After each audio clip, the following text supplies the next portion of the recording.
Welcome. In front of me is a BLU Vivo One Plus from 2019, and today I will show you how to insert SIM and SD card. Now before we begin, there is one thing that you will need, which is a SIM eject tool, as I have one right here. Now they can be found somewhere in a box provided with the device, or if you can't find it, you can always use a paper clip. Just straighten out around the edges and it should work just fine.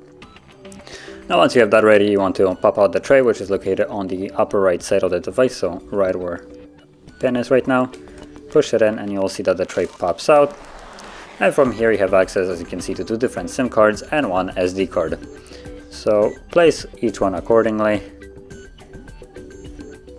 like so.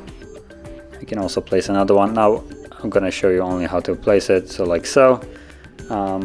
Make sure that they're flush.